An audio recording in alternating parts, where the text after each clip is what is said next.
Good afternoon, everybody. We're recording this, and so for that reason, I'll introduce myself. I'm David Levy. I'm Dean of the Duke Law School. This is Professor James Cox, who's the Curry Professor of Law here at Duke Law School, an expert in securities regulation. Hot and spicy. Well known around the country. And we have two other members of the faculty here who are going to play a very significant role in this new program that we're here to talk about today, which is our Law and Entrepreneurship LLM, Professor Bill Brown and Professor Andrew Foster. And they will probably feel the desire to come and correct certain statements that, at least that I will make, and they should act on that impulse. We want to hear your questions. Let me just tell you a little bit about the origins of this new degree. We're always looking for ways in which to enrich the curriculum and also to keep it directed at what we perceive to be developments in the legal profession and beyond the legal profession. It's no secret that we are going through a period here of some turbulence in both the legal economy and in the let us say, the international financial system and also the national economy.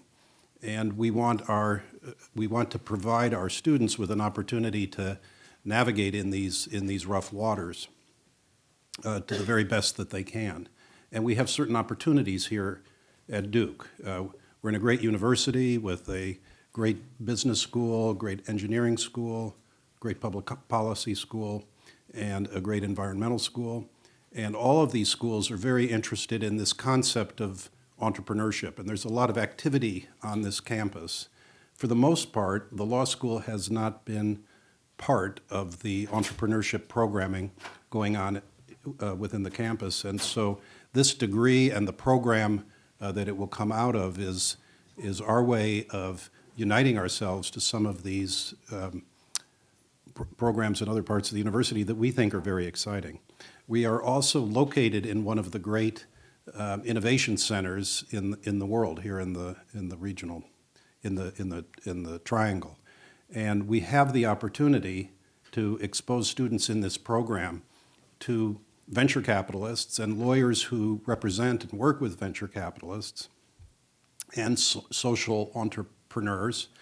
And through this degree, we are able to give students, in effect, daily contact with people who are at the forefront of this field. And finally, Professor Cox and others have been looking at what does it mean to be a leader in the legal profession? What is it that is required of lawyers as they move through their life in the law?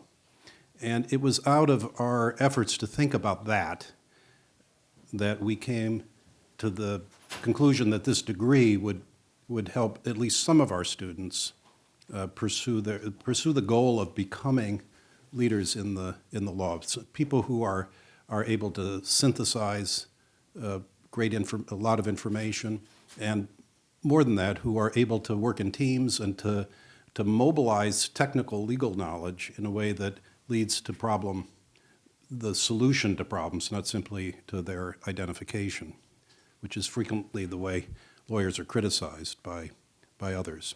So we see this as a very exciting development. This is a first year in the program. It'll be somewhat experimental because it is the first year. We're very open to suggestion. I can tell you that already alumni who do venture work, either on the law side or the business side or on both, have already been in touch with many of us saying, how can I be involved in this? This is very exciting. I'd like to help students understand what I do. I'd like to be helpful in shaping the program. When can I come and participate, speak? And we see that this will be one of the great values of the program to the school is going to be the uniting of our alumni who do this kind of work to the school in even closer connection.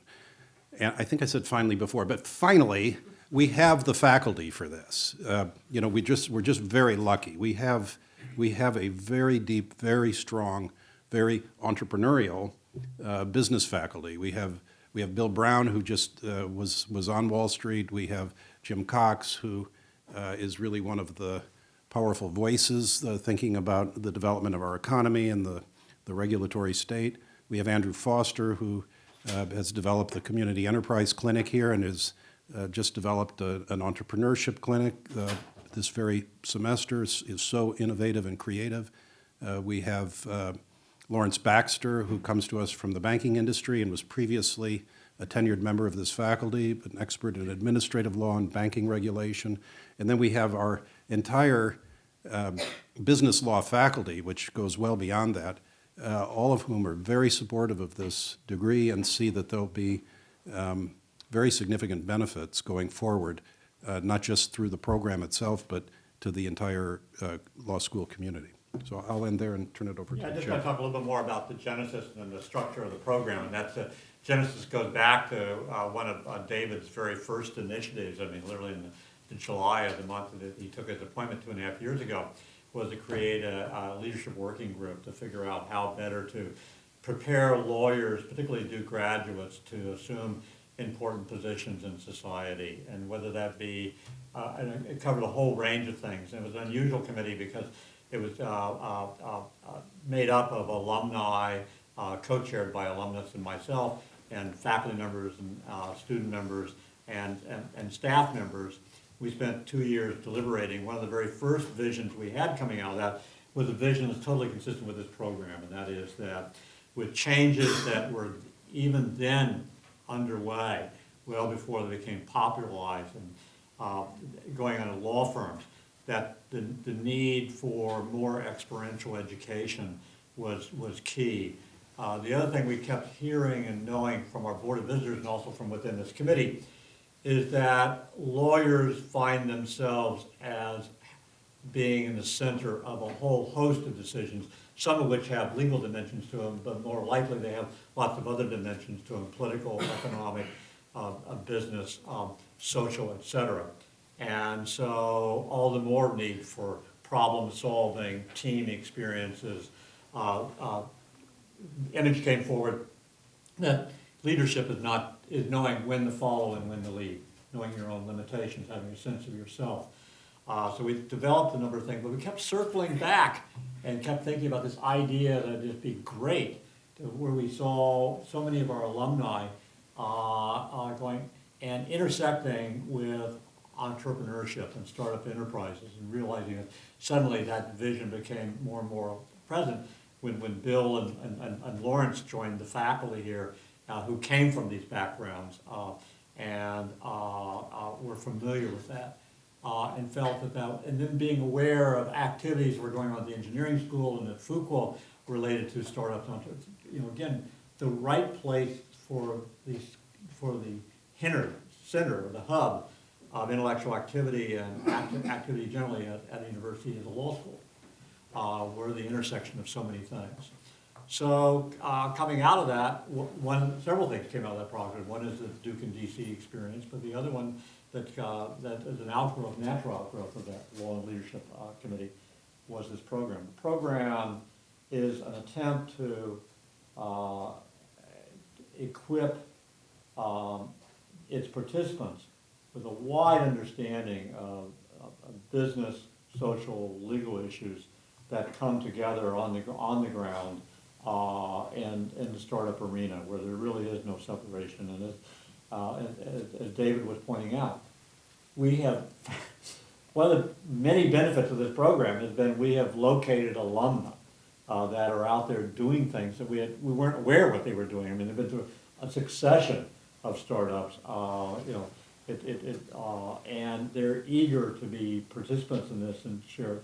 But it also made us realize the centrality of legal training in being able to operate in this environment, and that nevertheless there are skills that yet to be learned and need to be learned in connection with startups that are more in the business area, but also strategy is going to be a component of this program, as well as particular areas of law that come together neatly into the program. And so there is a core curriculum that we've developed for the course, for the program, and then the ability to fill in with a limited amount of electives that you have time. And then the important thing of this is going to be the placements that Andrew's going to be creating along the way. And maybe I'll turn over and let Andrew and Bill talk a little bit about what they envision for their respective participations in the program. Guess I need to come. I really don't want to take too much time because I think it's mostly we want to give you all a chance to speak. But I would say that just to echo things that the Dean and Professor Cox have said, that we envision this as a very rigorous academic program that does stress the unique and specific legal skills that you as lawyers will bring to working with ventures, whether that's in a for-profit setting or a social setting, right? That there is a whole set of legal skills that you need. There's also a whole bunch of understanding of the industry, business strategy, and things that you develop only through experience that are going to be important to helping those of you who might choose to participate in this program really accelerate your career, so at the end of this LLM, you're prepared to take an important leadership role early in your career with these kinds of ventures.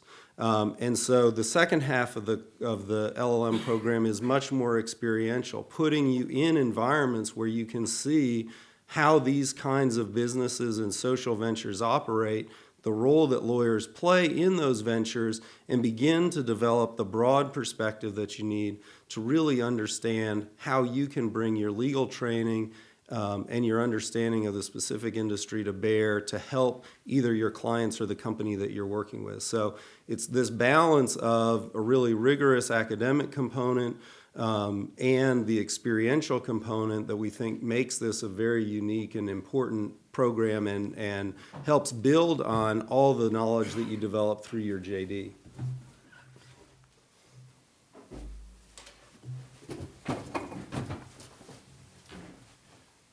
Hi, I'm Bill Brown.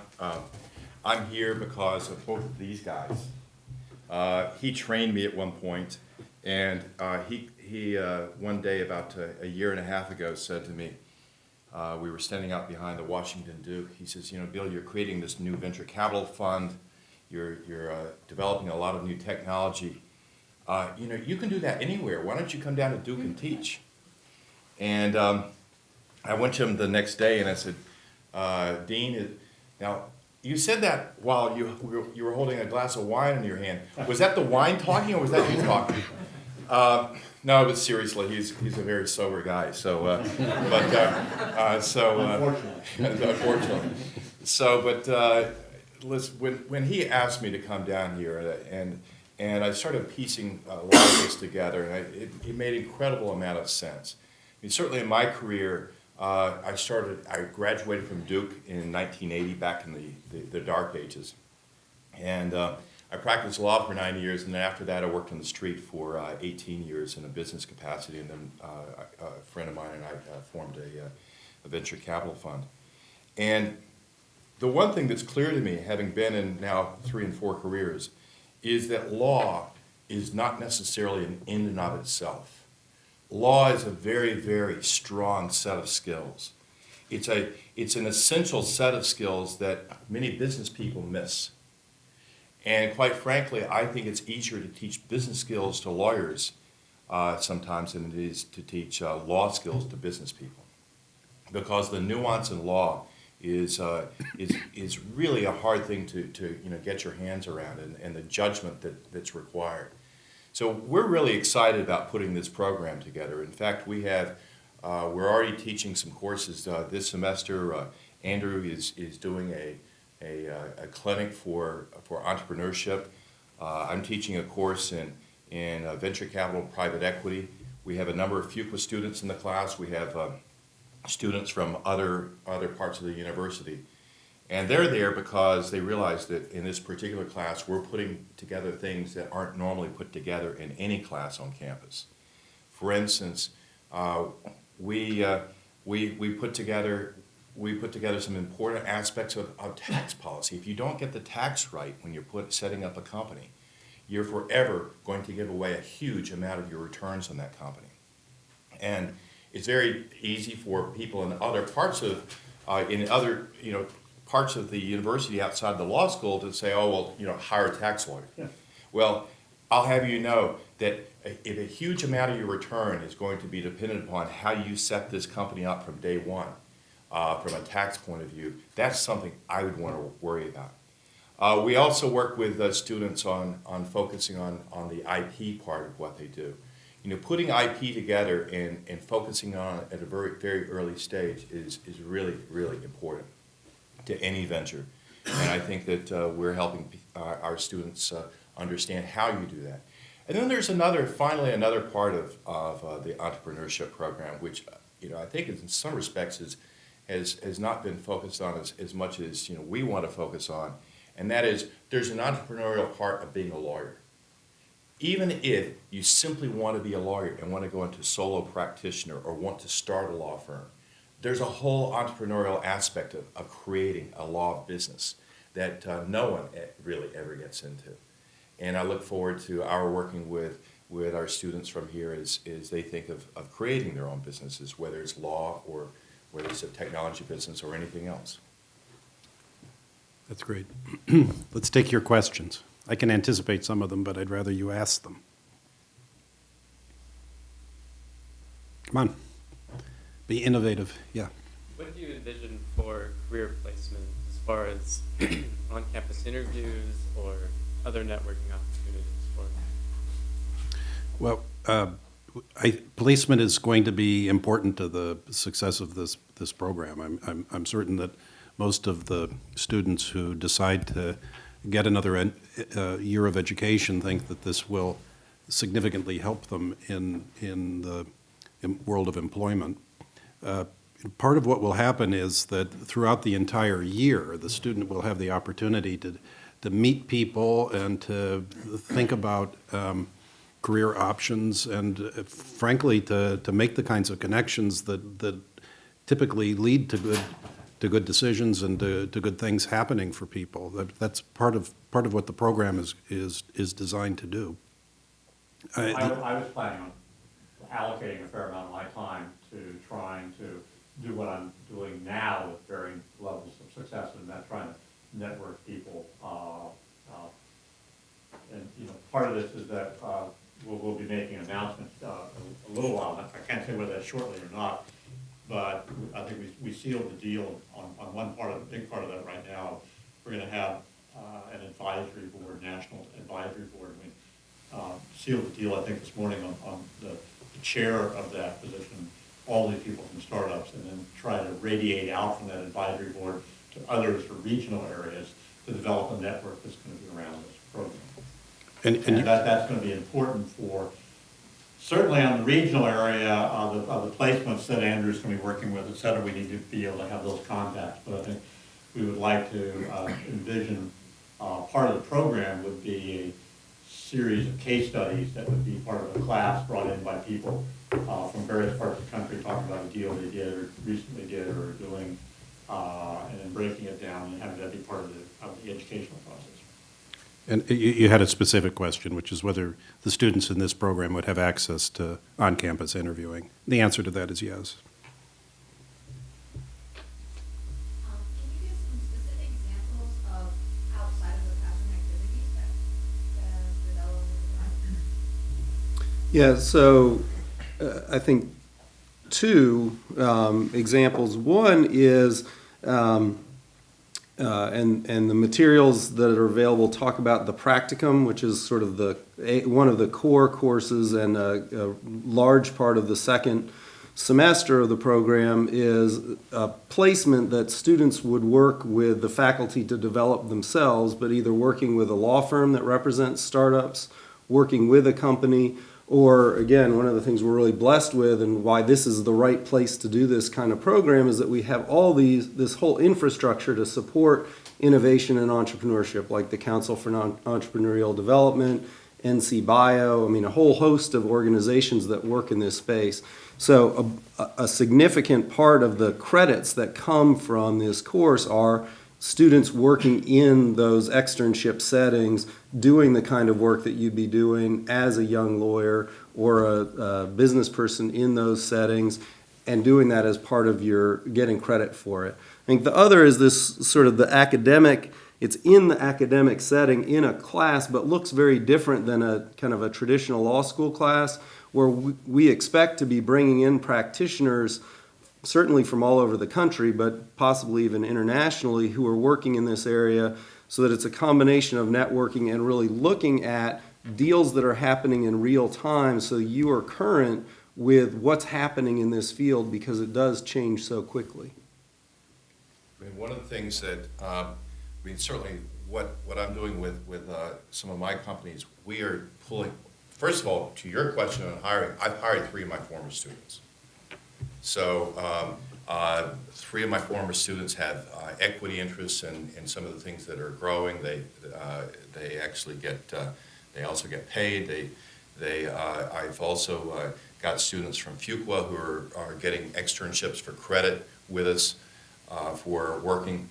I have students from the law school, while they're not getting credit, but they're actually involved in structuring various projects that are, appeal to them.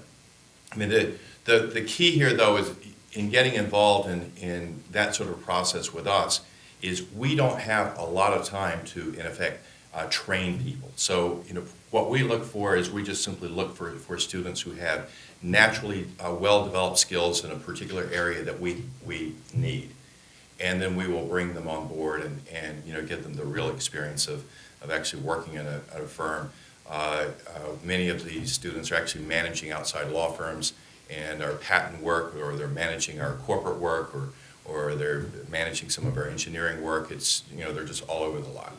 But it's been a great experience for those guys. We've also brought in some people from the Robertson Scholars Program.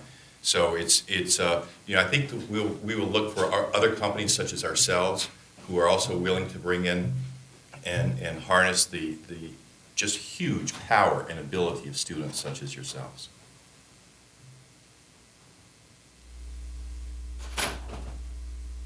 I'm curious to hear about some of the advantages or disadvantages that the LLM program would have compared to the JD MBA program.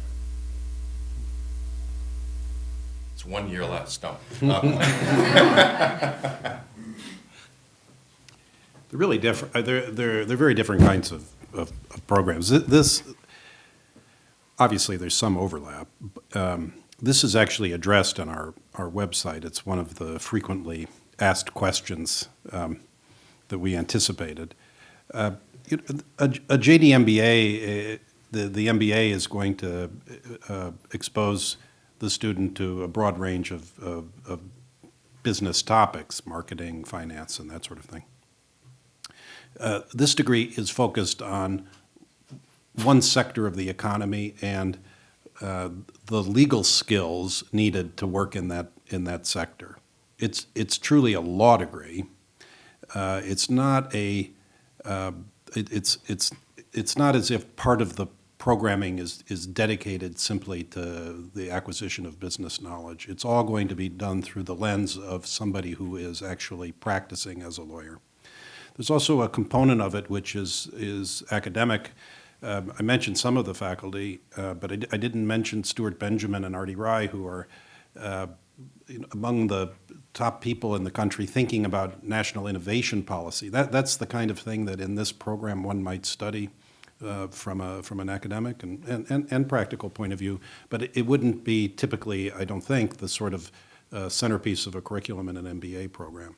So it's a question of emphasis and focus. I think you might want to speak No, some more about I think that's exactly right. This is a law program. It's law as it's applied in a particular sector of the economy, which again is both a for-profit sector and part of the social sector.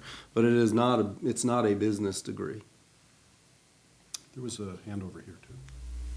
So I was going to ask logistically, for the students who are 3Ls graduating, if you've already taken some of these classes that are part of the core curriculum, how would that work? Do you take more electives? Do you place out of them?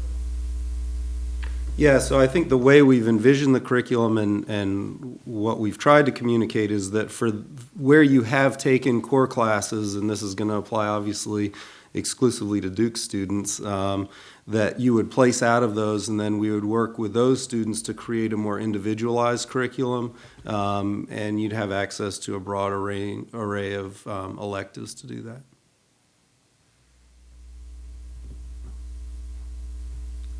In the application process, are there particular criteria that you're looking at strongly in who you're going to be admitting?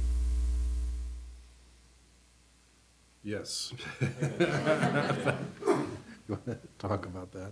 Yeah, I think we're trying to, find trying to gauge a depth of interest and commitment to the program that's going to be consistent with sort of what we would see, somebody who would be able to be a self-starter, resilient,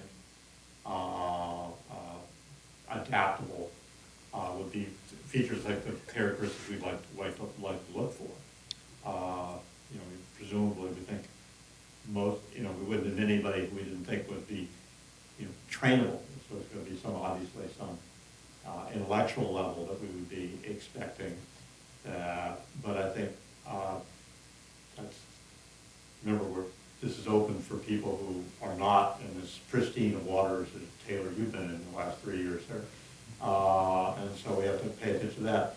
But I think after that, what we're looking for are these intangibles, which I think really are the kind of intangibles. And those are at least the ones that I remember we talked about, but I wonder if I leave something out here.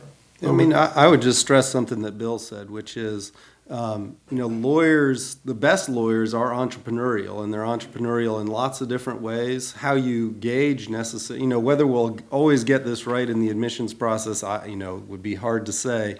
But we want people who are interested not just in,